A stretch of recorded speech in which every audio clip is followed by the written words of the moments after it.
Istia dan para orang tua murid nih. Ini, narasumbernya jadi orang tua murid, panitianya orang tua murid, dan audiensnya orang tua murid.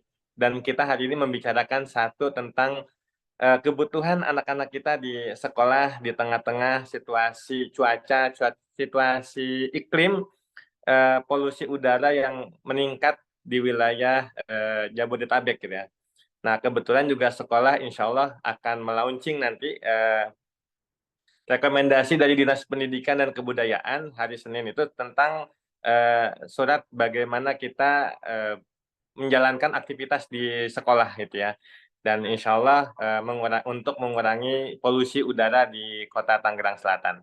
Mudah-mudahan dengan diskusi hari ini, dengan sharing hari ini kita mendapatkan satu informasi baru, satu wawasan baru terkait dengan bagaimana menjaga kesehatan anak-anak kita, peserta didik di Aulia ini agar dapat, terus menjalani aktivitas sekolahnya dengan baik gitu ya Ayah Bunda.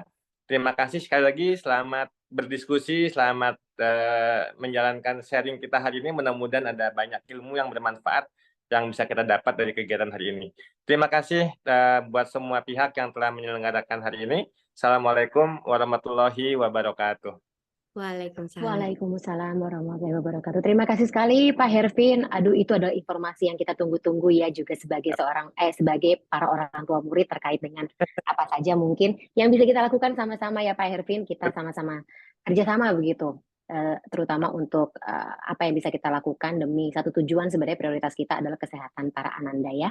Ya. Baik, kalau begitu kita langsung saja mungkin kita mulai diskusinya. Dokter Lucy sudah siap ya? Izin saya panggil Dokter Lucy ya? Boleh, mau panggil apa aja boleh, Mbak. Kita kan Dokter baru dong ya, sebagai. ya 2 tahun. Baik, Dokter Lucy gimana kondisinya hari ini, pagi ini? Alhamdulillah sehat, tapi mulai Masya Allah. agak-agak seret-seret juga ya. Ya sama ya, dokter juga manusia ya. Bisa Betul. juga. Dokter tidak lepas ya dari bahaya dan juga potensi apa namanya penurunan kondisi akibat udara karena kita menghirup udara yang sama ya Dok ya. Terutama kita tahu Tangerang Selatan bahkan wilayah Bintaro sendiri tidak lepas begitu dari yang namanya bahaya begitu polusi udara. Tidak hanya polusi udara yang disebabkan oleh emisi kendaraan maupun juga limbah udara buat atau katakanlah polusi udara disebabkan oleh pabrik, tetapi juga pembakaran sampah, terus kemudian hal-hal lain yang berkaitan dengan hal tersebut. Kalau misalnya kita hitung pagi hari ini, mungkin Dok, apa namanya, langit masih terlihat keabuan, begitu kelabu, terus kemudian juga tingkat penurun atau tingkat apa ya namanya clearance udara begitu sesuai dengan aplikasi yang kita punya di layar gawai masing-masing juga belum menunjukkan warna hijau begitu atau warna biru begitu sesuai dengan standarisasi keamanan ya.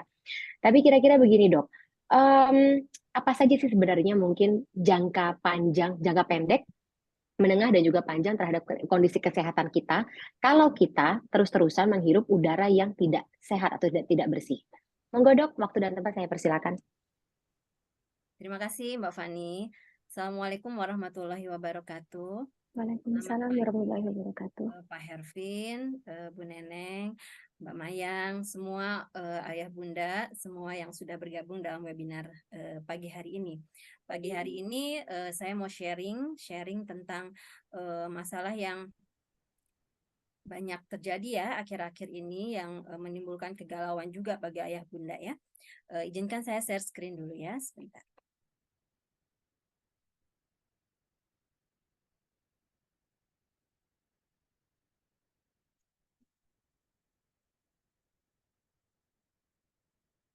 Sudah tampak, sudah terlihat Mbak Fani? Aman Dokter, kalau di saya sih aman. Oke, siap. Oke, jadi pagi hari ini kita mau sharing tentang bagaimana sih kiat menjaga kesehatan anak di tengah buruknya kualitas udara.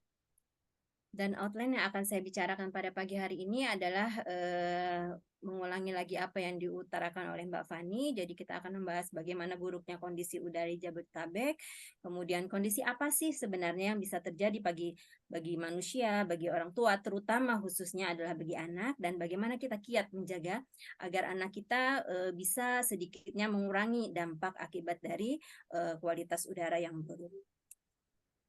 Ini adalah gambaran polusi udara gitu kan, berita yang berseliweran di media sosial, berseliweran di media online maupun media cetak ya, bahwa memang kualitas udara kita itu sedang tidak baik-baik saja. Kualitas udara kita itu sangat buruk sehingga kadang pernah sampai di yang kadarnya merah marun ya, itu kan sebetulnya kualitas yang berbahaya bagi kesehatan tidak hanya anak-anak sebenarnya tapi pada semua orang. Dan kemudian Kemenkes juga sudah menunjukkan bahwa ini nih sebenarnya peningkatan kasus ISPA nih banyak sekali. Saya di rumah sakit juga banyak sekali gitu kan, yang pneumonia, yang ISPA gitu kan, yang kemudian dikaitkan dengan adanya kenaikan polusi ini ya, sehingga kita memang harus waspada. Kita tidak bisa tidak bisa mengandalkan solusi pemerintah karena pasti solusi itu lama, membutuhkan jangka waktu yang panjang. Sehingga memang kita harus bergerak dari berbagai macam pihak. Bagaimana kita harus melakukan yang terbaik untuk anak-anak kita, menciptakan lingkungan yang baik untuk anak-anak kita. Oke. Ini adalah apa sih yang bisa menjadi penyebab dari air polusi itu, penyebabnya oleh apa gitu kan. Yang pertama adalah oleh pembakaran dari bahan bakar fosil ya, batu bara terutama. Ini biasanya terjadi pada kegiatan-kegiatan PLTU ya. Memang PLTU itu diperlukan karena kan tenaga listrik kita akan habis gitu kan. Tapi akhirnya memang itu menimbulkan residu-residu yang ternyata menimbulkan polusi di udara.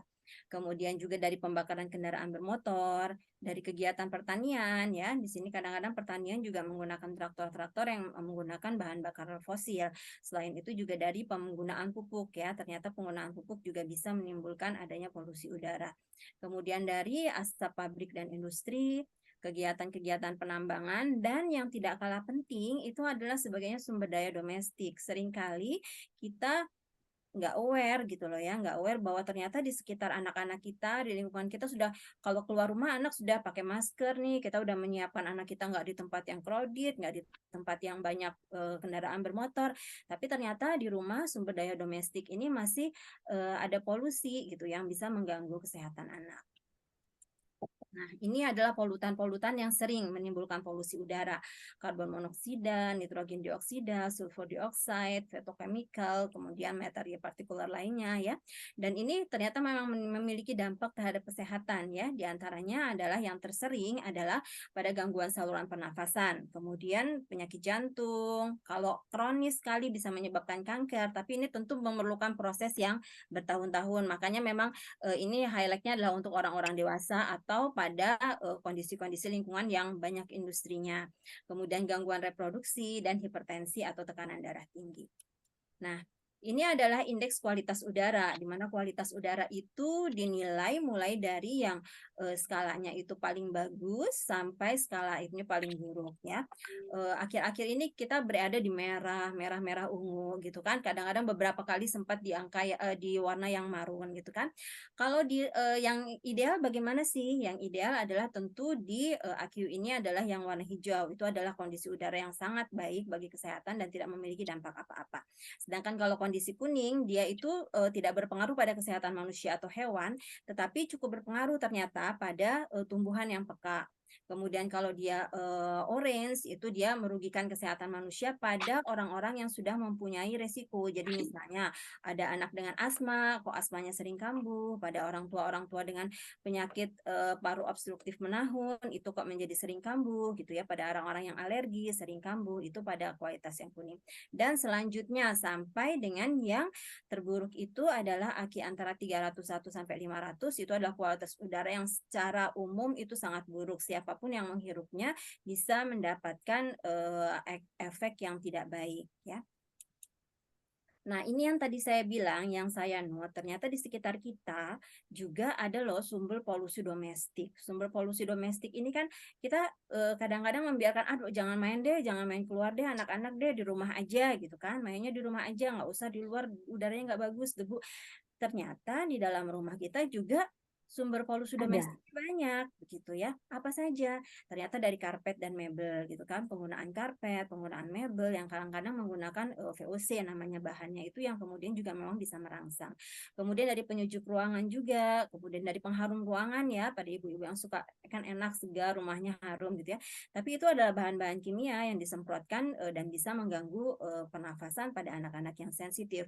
Kemudian juga penggunaan cat dinding, produk pembersih rumah tangga ya, penggunaan pemutih lantai, penggunaan apa namanya pembersih lantai, pengharum segala macam itu kadang-kadang memang apa namanya membuat rumah kita menjadi kinclong, tapi secara tidak disadari itu ternyata berefek loh sebagai sumber polusi domestik bagi anak-anak kita. Kemudian asap rokok ini sangat-sangat apa namanya di-note sekali ya. Kenapa? Karena ternyata asap rokok itu tidak hanya membekas ketika rokok itu asap itu ada ya. Jadi ketika kita itu berhadapan dengan perokok saja. Tapi ketika dia itu merokok tidak di situ dan kemudian dia itu masih menggunakan pakaian yang sama, belum membasuh rambutnya, belum mandi, belum keramas, itu bahan-bahan residu-residu rokok itu menempel pada tubuh, menempel pada rambut, menempel pada pakaian, tas kerja gitu kan. Kadang-kadang kan orang saya merokok tidak di dalam rumah. Iya, tapi di rumah dia pulang ke rumah dengan membawa residu asap rokok dan itu efeknya sama ya. Efeknya sama dengan anak itu menghirup asap rokok secara langsung. Kemudian selain asap rokok apa? Kalau sekarang vape. Vape sama loh gitu kan. Efeknya juga sama. Kadar nikotinnya juga sama. Terbentukan formaldehid dan bahan-bahan polutannya itu juga sama yang sama-sama bisa mengganggu saluran pernafasan. Kemudian juga gas dan kompor itu juga biasanya sih dari kekhawatiran kebocoran dan sebagainya, tapi ini kan bisa diantisipasi ya. Dan pembakaran sampah ya. Pembakaran sampah di lingkungan rumah itu sangat hati-hati saja. Tidak hanya pembakaran sampah sebetulnya, misalnya pembakaran lilin, pembakaran dupa, ya, pembakaran aroma-aroma terapi yang kadang-kadang bisa mengandung zat-zat yang merangsang bagi anak-anak. Itu juga perlu dihindari. Oke. Nah, kemudian sekarang apa sih sebetulnya dampak pada anak yang perlu kita waspadai dari polusi-polusi yang sudah saya sebutkan tadi? Yang pertama itu adalah masalah pernafasan dan resiko asma. Ini yang banyak sekali terjadi ya, seperti yang tadi Mbak Fani cerita. Batuk pilek sering banget muter bolak-balik gitu ya. Kemudian kalau udah batuk pilek lama nggak sembuh-sembuh gitu kan. Sekolah seminggu batuk pilek lagi gitu kan. Karena memang ya memang rangsangannya itu banyak gitu kan. Bagaimana anak itu tidak terangsang kalau memang rangsangannya itu dimanapun ada rangsangan buat anak sehingga membuat produksi lendir itu menjadi bertambah. Partikel-partikel polutan dan senyawa kimia dalam darah dapat merangsang saluran pernafasan dan menyebabkan timbulnya inflamasi dan kesulitan bernafas. Nah, pada anak-anak yang terpapar polusi ini dikatakan dia memiliki resiko untuk 2 kali lebih tinggi terkena ISPA, ya, infeksi saluran pernafasan akut dan pneumonia. Sering sekali saya menemukan anak-anak dengan orang tua yang perokok itu sangat-sangat mudah untuk terkena ISPA, gitu kan. Bisa setahun lebih dari 6 kali gitu kejadian ISPA-nya, ya, dan ISPA-nya berlangsung lama. Kalau kita tidak menyiasati lingkungan, kalau kita tidak apa namanya mengurangi resiko anak itu ya sama saja gitu kan, diobatin sembuh sebentar timbul lagi karena memang rangsangannya itu tetap ada. Kenapa sih kok anak itu mudah beresiko terkena? Nah, ternyata memang karena sistem imun anak itu belum matang ya. Jadi anak itu belum mampu membentuk sistem imun yang cukup matang untuk mencegah berbagai macam infeksi yang bisa terjadi. Yang kedua adalah pernafasan anak itu lebih cepat daripada dewasa. Jadi kalau anak, apalagi anak-anak di bawah 1 tahun ya, di bawah 1 tahun itu nafasnya masih lebih dari 40 kali per menit ya, sehingga kalau kita 23 kali per menit gitu kan, nah anak itu hampir 2 kalinya loh pernafasannya dari kita. Terbayangkan bahwa yang masuk ke saluran nafasnya dia kalau udaranya itu polutif, residunya banyak sekali gitu yang mengganggu anak-anak. Nah, kemudian juga bahwa anak yang terpapar polusi udara